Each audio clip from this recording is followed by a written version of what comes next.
같이 사도신경으로 신앙 고백하심으로 3월 8일 3월 둘째 주 예배를 하나님께 드립니다. 나는 전능하신 아버지 하나님 천지의 창조주를 믿습니다. 나는 그의 유일하신 아들 우리 주 예수 그리스도를 믿습니다.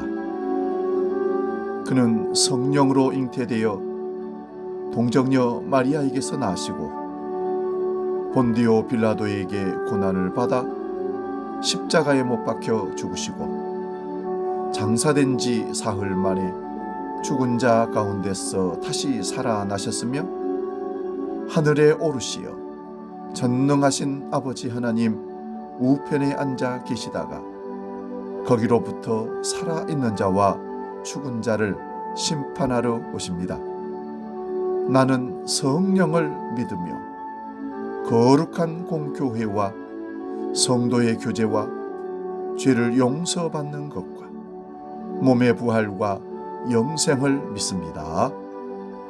아멘.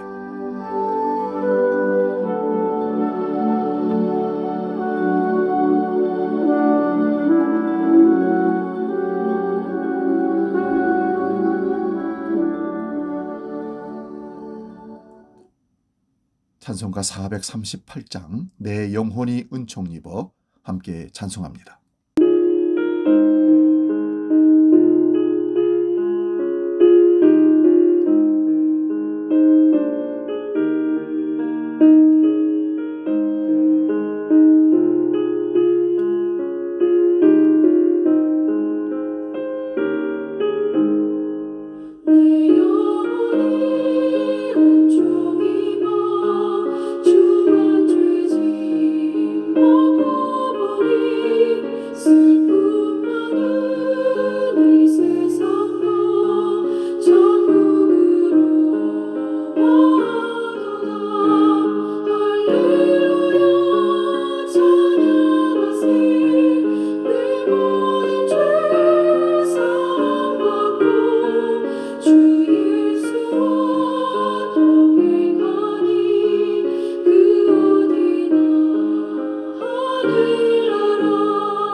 오늘 우리에게 주시는 하나님 말씀은 신약성경 마태복음 4장 17절에서 23절까지 말씀입니다.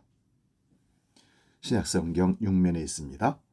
마태복음 4장 17절에서 23절 봉독할 때에 살아계신 주님의 음성을 들을 수 있기 바랍니다. 지금 봉독합니다.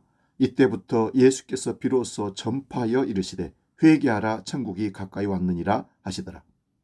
갈릴리 해변에 다니시다가 두 형제 곧 베드로라 하는 시몬과 그의 형제 안드레가 바다에 그물 던지는 것을 보시니 그들은 어부라. 말씀하시되 나를 따라오라. 내가 너희를 사람을 낚는 어부가 되게 하리라 하시니 그들이 곧 그물을 버려두고 예수를 따르니라. 거기서 더 가시다가 다른 두 형제 곧 세베대의 아들 야고보와 그의 형제 요한이 그의 아버지 세베대와 함께 배에서 그물 깁는 것을 보시고 부르시니 그들이 곧 배와 아버지를 버려두고 예수를 따르니라. 예수께서 온 갈릴리에 두루 다니사 그들의 회당에서 가르치시며 천국 복음을 전파하시매 백성 중에 모든 병과 모든 약한 것을 고치시니. 아멘. 봉독한 말씀으로 회개와 하나님의 나라, 이런 제목으로 말씀을 상고하며 피차 은혜를 나눕니다. 예수님께서 공생애를 시작하며 던진 첫 번째 메시지는 짧고 강렬했습니다. 회개하라, 천국이 가까이 왔느니라. 근데 여러분, 이 외침이 오늘날 우리에게는 어떻게 들릴까요? 혹시 길거리에 광신자가 외치는 불편한 소음으로 들리십니까? 나는 착하게 사는데 뭘 회개라는 거지? 라는 거부감이 들 수도 있습니다. 하지만 예수님이 말씀하신 회개는 우리가 생각하는 도덕적 반성보다 더 훨씬 깊은 혁명적인 의미를 담고 있습니다. 예수님께서 본격적으로 공적 자리에 나서게 된 동기는 세례 요한과 관계가 깊습니다. 세례 요한에게 세례를 받았다는 사실은 분명합니다. 그리고 요한이 감옥에 갇히게 된 사건도 중요하게 작용했습니다. 마가복음 1장 14절 15절이 이렇게 보도합니다. 요한이 잡힌 후 예수께서 갈릴리에 오셔서 하나님의 복음을 전파하여 이르시되 때가 찼고 하나님의 나라가 가까이 왔으니 회개하고 복음을 믿으라 하시더라. 마가복음의 이 말씀을 마태복음도 그대로 끌어왔습니다. 다만 요한의 체포와 예수의 하나님 나라 선포 사이에 마태복음만의 관점을 보충했습니다. 마태복음 4장 12절에 따르면 요한이 체포당한 뒤에 예수께서는 갈릴리로 물러갔다 말씀합니다. 신상의 위협을 느끼고 고향인 나사렛으로 몸을 숨긴 것으로 보입니다. 나사렛 예수의 활동에 관해서는 본문이 아무 말도 하지 않습니다. 그리고 얼마 후에 예수님께서는 나사렛에서 다시 2시 방향으로 약 48km 떨어진 가버나움으로 거처를 옮기셨습니다. 자신이 집을 지었는지 지인의 집을 빌렸는지는 자세하게 모릅니다. 예수님의 초기 활동이 주로 가버나움에서 상당 기간 이루어졌다는 사실에 근거해서 예수께서 가버나움으로 아예 이사를 하신 것으로 봅니다. 예수님께서 갈릴리 호수의 북쪽 어촌인 가버나움에 살게 된 이유를 오늘 설교 본문 앞구절인 마태복음 4장 15절 16절은 그곳에 사는 이방 사람들에게도 생명의 빛이 비치게 하기 위함이라고 설명하고 있습니다. 이런 설명 다음에 회개하라, 천국이 가까이 왔느니라라는 예수님의 공생의 첫 선포를 전합니다. 마가복음과 거의 비슷한 내용입니다. 이 말씀의 내용은 두 가지입니다. 하나는 회개하라입니다. 지금도 사람들이 길을 가다가 저렇게 외치는 사람들 보면 이상하게 여길 것입니다. 저 사람은 광신자라고 손가락질하거나 지금 자기 인생은 잘 풀리고 있는데 뭘 회개라는 거지 하고 따질 수도 있고 너나 잘해 하고 비아냥될지도 모릅니다. 예수께서는 상식적으로 살아가는 일반 사람들이 불편한 감정을 느낄 수밖에 없는 저런 말씀을 왜 공생의 첫 메시지로 선포한 것일까요? 우선 회개하라는 말이 무슨 뜻인지를 한 걸음 더 들어가서 살펴봅니다. 회개하라는 단어는 명령형입니다. 회개라는 단어의 명사형 헬라어는 메타노니아라고 하는데요. 뭐뭐를 넘어 뭐뭐와 마음의 합성이 바로 메타노니아입니다. 단순히 과거의 잘못을 뉘우치라는 것이라기보다는 미래를 향해서 삶의 방향을 돌린다는 뜻이 강합니다. 과거가 아니라 미래에 초점이 있습니다. 정확하게는 하나님의 미래를 향한 방향 전환입니다. 회개가 힘든 이유는 사람들이 한편으로 과거에 매달려 살고 다른 한편으로 미래의 빛을 느끼지 못하는 데 있습니다. 이 두 사태는 서로 맞물려 있습니다. 나쁜 뜻으로나 좋은 뜻으로나 과거에 매달리니까 미래의 빛에 흥미를 느끼지 못하고 미래의 빛이 눈에 들어오지 않으니까 과거에 집착할 수밖에 없습니다. 과거를 자랑하거나 과거를 부끄러워하면서 사는 것입니다. 미국의 탐험가 리차드 버드 제독은 남극을 홀로 탐험하던 중 극심한 눈보라 속에서 기지를 잃어버리는 절체절명의 위기를 맞았습니다. 사방이 온통 하얀 눈보라로 뒤덮여 어디가 앞인지 어디가 기지인지 알 수 없는 화이트아웃 상태가 된 것입니다. 그는 기지를 찾기 위해 필사적으로 발자국을 더듬었지만 그럴수록 기지에서 더 멀어질 뿐이었습니다. 그때 그는 깨달았습니다. 내가 서 있는 이곳, 내가 지나온 발자국, 그것만 봐서는 결코 길을 찾을 수가 없다. 그는 즉시 걸음을 멈추고 지면에 고정되어 있던 측량용 깃대를 높이 세웠습니다. 그리고 자신의 발밑이 아니라 흔들리지 않는 기준인 하늘의 별을 바라보며 방향을 잡았습니다. 자신의 직감과 지나온 길을 포기하고 하늘의 기준에 자신을 맞춘 순간 그는 비로소 기지로 돌아가는 방향을 찾을 수 있었습니다. 예수님 당시의 유대교 지도자들은 자신의 삶을 자랑스럽게 여겼습니다. 회개하라는 예수님의 말은 자신들이 아니라 사회에서 인정받지 못하는 죄인과 세리와 창녀를 향한 것으로 생각했습니다. 누가복음 18장 9절 이하에서는 바리새인의 기도와 세리의 기도가 나옵니다. 세리는 불쌍히 여기소서 나는 죄인으로소이다 라고 기죽은 듯이 기도를 드렸으나 바리새인은 자기가 토색, 불의, 간음하는 이들이나 세리와 다르다는 사실을 감사한다고 기도했습니다. 그리고 자신의 종교적 업적을 나열합니다. 대단한 자신감입니다. 그들의 인격과 품성이 뻔뻔해서 그렇게 기도한 게 아닙니다. 당시의 자타가 모두 그 사실을 인정했습니다. 그들에게는 실제로 자랑할 거리도 많고 감사할 것도 많다는 말이 됩니다. 그들이 그렇게 생각하는 기준은 율법이 있었습니다. 당시 사람들에게는 율법이 올바른 삶의 절대 기준이었습니다. 율법은 모세의 종교적 권위에서 왔습니다. 당시에 누가 모세의 권위를 거스릴 수 있었겠습니까? 그들은 율법을 근거로 자기와 세상을 판단했습니다. 오늘날 대한민국의 모든 사법적 판단을 법원이 내리는 것과 같습니다. 법적 권위를 독점한 바리새인과 서기관은 사람들을 모두 율법이라는 테두리 안에 가두려고 했습니다.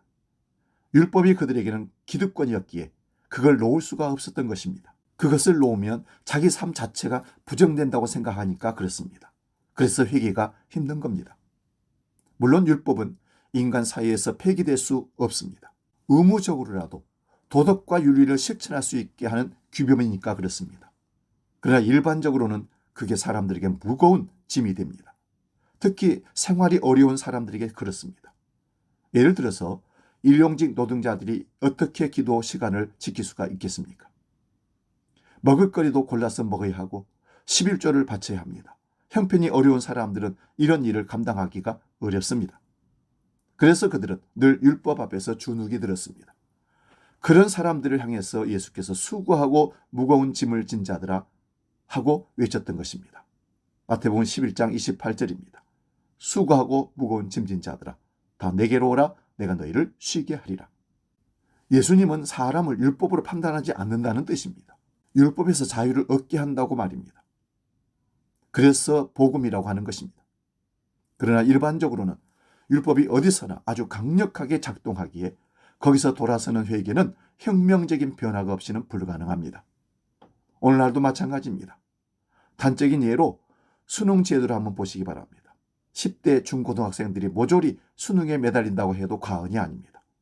학부모들까지 계산에 넣으면 어마어마한 인구가 수능으로 울고 웃습니다. 점수에 따라서 대학 입학이 결정되기 때문입니다. 수능 1%에 해당하는 학생들은 대개 의대에 들어간다고 합니다. 우리가 사는 이 세상은 경쟁 사회니까 노력한 만큼 대가를 받는다는 건 자연스러운 현상입니다. 문제는 수능 시험 하나로 한 사람의 인생을, 운명을 결정한다는 사실입니다. 이런 제도에 숙명적으로 꽉 묶여서 살아가는 것이 바로 율법주의입니다. 거기에서 돌아서는 게 곧 회개입니다. 이런 회개가 대한민국에서 실제로 가능할까요? 이런 문제는 우리 현실에서 해결되기는 정말 어렵습니다. 대학교 입학을 무조건 제비뽑기로 결정할 수는 없습니다. 대학교 총장의 연봉과 청소부의 연봉을 무조건 똑같게 할 수는 없습니다. 이런 문제를 혁명적으로 바꿔보겠다고 나선 이들이 공산주의자였습니다. 그들은 노동에서 소외당하는 인간의 해방을 부르짖었습니다. 공산주의는 인류 역사에서 얼마 가지 못하고 실패했습니다. 그 이유는 자기 본능적 욕구가 결국 사람을 소유물로 여기다 보니 궤변적 사상으로 떨어지고 말았기 때문입니다. 교회 개혁도 말처럼 쉬운 게 아닙니다. 인간이 통제할 수 없는 여러 가지 요인으로 발생하는 강력한 태풍의 방향을 인위적으로 바꿀 수 없는 것처럼 말입니다. 그렇다고 약육강식이나 적자생존으로 작동하는 사이에 그냥 맡겨두면 안 될 것입니다. 본문의 두 번째 핵심 메시지는 하나님의 나라가 가까이 왔다는 것입니다. 가까이 온 하나님 나라를 경험하면 삶의 방향을 바꿀 수 있다는 뜻입니다. 더는 과거의 짐에 눌리지 않게 되기 때문입니다. 과거의 업적이나 시행착오에 매달리지 않아도 되기 때문입니다. 종말론적 하나님의 나라가 가까이 왔다는 사실을 영혼의 중심에서 느끼니까 누구를 만나든지 그가 판사냐 식당 종업원이냐가 중요하지 않게 됩니다. 태양빛 아래서는 손전등이냐 촛불이냐 서치라이트냐 그게 중요치 않듯이 말입니다. 적나라한 비유를 들면 벗은 몸으로 사우나탕에 들어가면 국회의원이든 장군이든 병이든 택배기사든 사람 사이에 아무 차이가 없는 것처럼 말입니다. 예수님께서 가까이 왔다고 선포한 그 하나님 나라가 과연 무엇일까요? 그리고 하나님 나라를 어떻게 경험할 수 있을까요? 혹시 단순히 종교적 환상일까요? 예수님의 비유 이야기는 모두 하나님 나라에 관한 이야기입니다. 마태복음 13장에 집중적으로 나옵니다. 24절에 보면 천국은 좋은 씨를 제 밭에 뿌린 사람과 같으니 31절에도 천국은 마치 사람이 자기 밭에 갖다 심은 겨자씨 하나를 같으니 33절에도 천국은 마치 여자가 가루 서말 속에 갖다 부어 전부 부풀게 한 누룩과 같으니라. 44절에도 천국은 마치 밭에 감추인 보화와 같다. 45절에도 천국은 마치 좋은 진주를 구하는 장사와 같으니 47절에도 천국은 마치 바다에 치고 각종 물고기를 모은 그물과 같다. 다른 복음서에서도 하나님 나라 비유가 많이 나옵니다.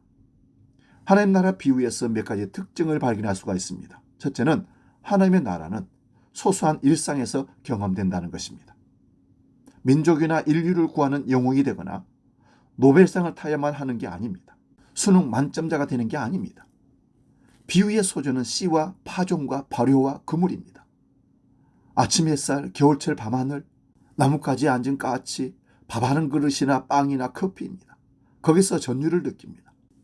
새로 태어난 아기를 가슴에 안고 젖을 먹이는 젊은 엄마의 일상일지도 모릅니다.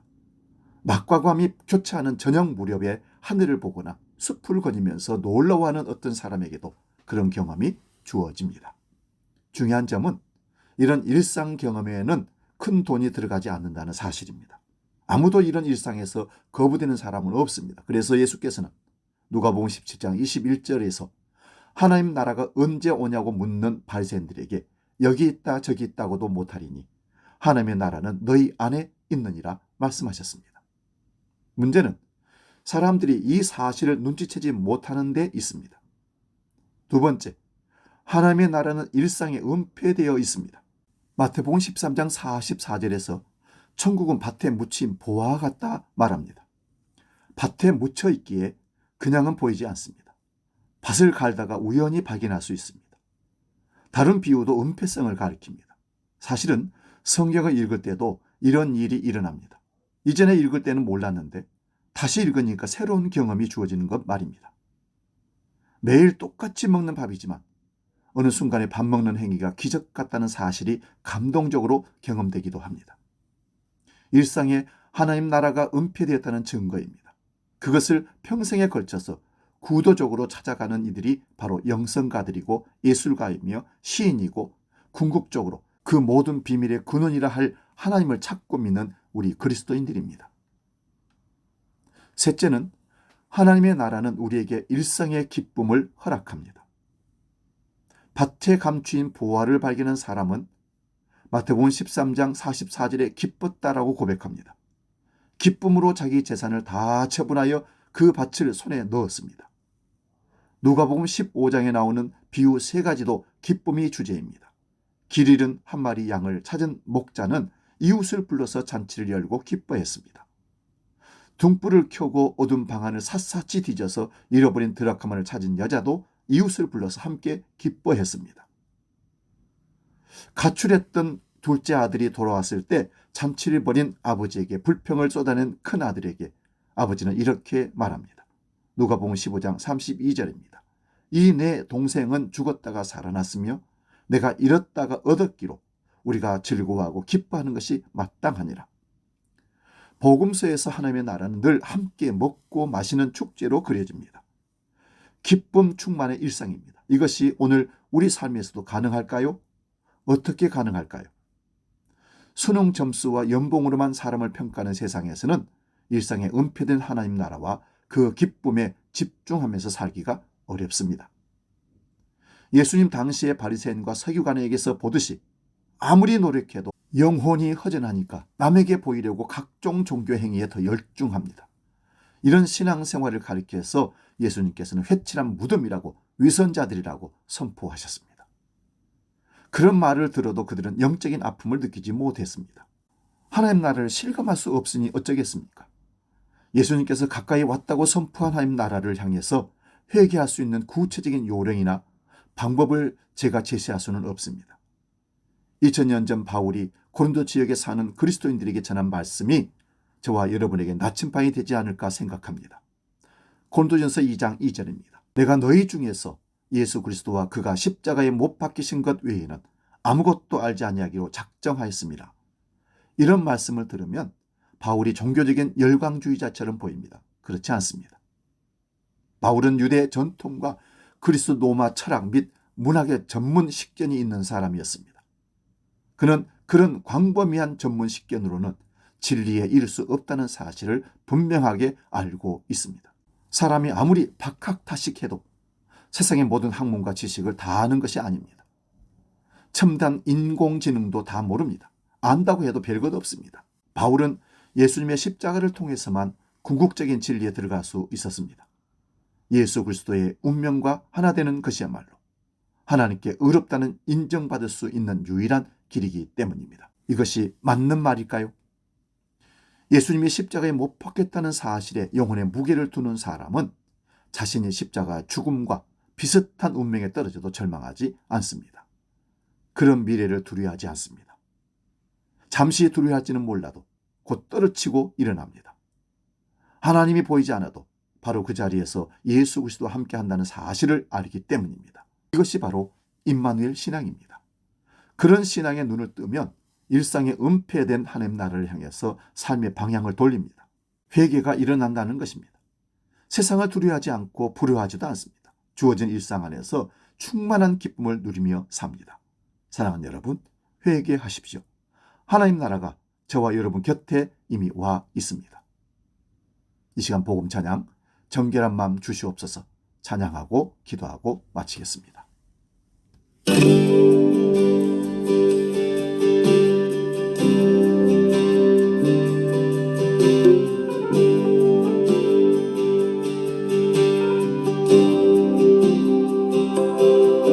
정결한 마음 주시옵소서. 오 주님, 정직한 영을 새롭게 하소서. 정결한 마음 주시옵소서. 오 주님, 정직한 영을 새롭게 하소서. 나를 주님 앞에서 멀리하지 마시고 주의 성령을 거두지 마옵소서. 그 구원의 기쁨 다시 회복시키시며 변치 않는 맘 내 안에 주소서.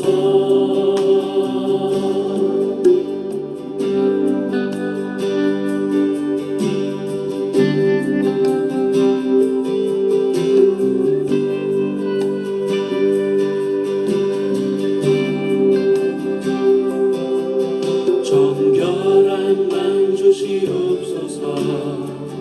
오 주님, 정직한 영을 새롭게 하소서.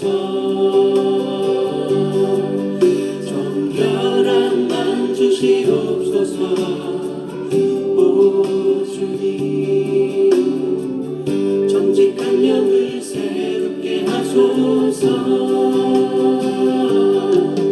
나를 주님 앞에서 멀리하지 마시고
기도하겠습니다.